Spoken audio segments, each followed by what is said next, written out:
Actually Victor দাসক ভয় কৰে। ভিক্টৰ দাসৰ সততাক ভয় কৰে আৰু সেইকাৰণে ভিক্টৰ দাসক আবদ্ধ কৰি ৰাজবন্দী কৰি ৰখা হৈছে। জুবিনদাৰ ন্যায়ৰ যিটো প্ৰক্ৰিয়া, সেই প্ৰক্ৰিয়াটো একচুৱেলি তল পেলাবৰ কাৰণে মোক সোমাই থৈ দিছে ভিতৰত, আৰু আগন্তুক ইলেকশ্যনো আহি আছে, সেইকাৰণে ভিক্টৰ দাসক সোমাই থৈ দিছে।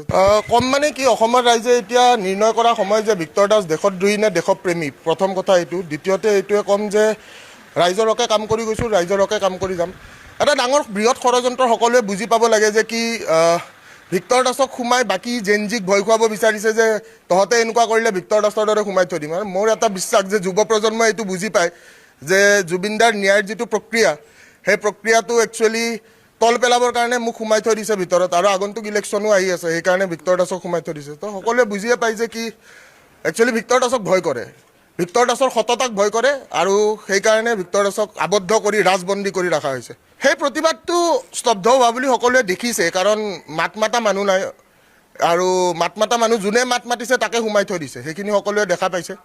তো এইটোৱে ক'ম যে মই হাৰ মানা নাই যেতিয়ালৈকে মোক মানসিকভাৱে কষ্ট দিছে, মোক ফিজিকেলি, মেণ্টেলি, ইম'চনেলি, ফিনান্সিয়েলি চাৰিওফালৰ পৰা ভাঙি পেলাব চেষ্টা কৰিছে। মই নিজৰ লগত হাৰ মানা নাই, আৰু মই যেতিয়ালৈকে নিজৰ লগত হাৰ মানা নাই, মই সদায় যিটো কথা কওঁ যে মই ভাগৰা নাই, আৰু ভিক্টৰ দাসে যিটো নিজৰ লক্ষ্য, মই মোৰ লক্ষ্যত উপনীত হ'মেই 100%। মোৰ দেউতাইও ন্যায় পাব লাগিব, জুবিন গাৰ্গেও ন্যায় পাবই লাগিব। মোৰ ওপৰততো গোটেই মিছা গোচৰ সোপা আছে, প্ৰায় 52টামান মিছা গোচৰ লগাই থৈ দিছে। গোটেইকেইটাতে অলমষ্ট জামিন হৈছে, অকল এটাই বাকী আছে এতিয়া। নহয়, আপোনাৰ NSA কেছটো। আজিতো প্ৰডাকশ্যন আছিলে, প্ৰডাকশ্যনত একো কোৱা নাই বাৰু, নেক্সট এভিডেঞ্চৰ কাৰণে আছে। সস্তীয়া ৰাজনীতি চলি আছে আমাৰ ইয়াতে। একচুৱেলি ভিক্টৰ দাসক ভয় কৰে, ভিক্টৰ দাসৰ সততাক ভয় কৰে, আৰু সেইকাৰণে ভিক্টৰ দাসক আবদ্ধ কৰি ৰাজবন্দী কৰি ৰখা হৈছে। জুবিনদাৰ ন্যায়ৰ যিটো প্ৰক্ৰিয়া, সেই প্ৰক্ৰিয়াটো একচুৱেলি তল পেলাবৰ কাৰণে মোক সোমাই থৈ দিছে ভিতৰত, আৰু আগন্তুক ইলেকশ্যনো আহি আছে, সেইকাৰণে ভিক্টৰ দাসক সোমাই থৈ দিছে। কম মানে কি, অসমৰ ৰাইজে এতিয়া নিৰ্ণয় কৰা সময় যে ভিক্টৰ দাস দেশদ্ৰোহী নে দেশপ্ৰেমী, প্ৰথম কথা এইটো। দ্বিতীয়তে এইটোৱে ক'ম যে ৰাইজৰ হকে কাম কৰি গৈছোঁ, ৰাইজৰ হকে কাম কৰি যাম।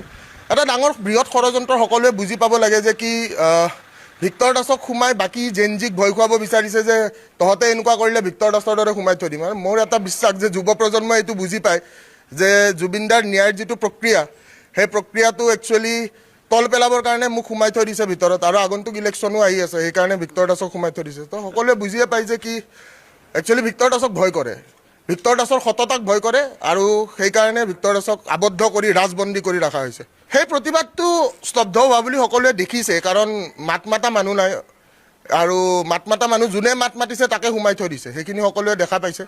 তো এইটোৱে ক'ম যে মই হাৰ মানা নাই যেতিয়ালৈকে মোক মানসিকভাৱে কষ্ট দিছে, মোক ফিজিকেলি, মেণ্টেলি, ইম'চনেলি, ফিনান্সিয়েলি চাৰিওফালৰ পৰা ভাঙি পেলাব চেষ্টা কৰিছে। মই নিজৰ লগত হাৰ মানা নাই, আৰু মই যেতিয়ালৈকে নিজৰ লগত হাৰ মানা নাই, মই সদায় যিটো কথা কওঁ যে মই ভাগৰা নাই, আৰু ভিক্টৰ দাসে যিটো নিজৰ লক্ষ্য, মই মোৰ লক্ষ্যত উপনীত হ'মেই 100%। মোৰ দেউতাইও ন্যায় পাব লাগিব, জুবিন গাৰ্গেও ন্যায় পাবই লাগিব। মোৰ ওপৰততো গোটেই মিছা গোচৰ সোপা আছে, প্ৰায় 52টামান মিছা গোচৰ লগাই থৈ দিছে। গোটেইকেইটাতে অলমষ্ট জামিন হৈছে, অকল এটাই বাকী আছে এতিয়া। নহয়, আপোনাৰ NSA কেছটো। আজিতো প্ৰডাকশ্যন আছিলে, প্ৰডাকশ্যনত একো কোৱা নাই বাৰু, নেক্সট এভিডেঞ্চৰ কাৰণে আছে। সস্তীয়া ৰাজনীতি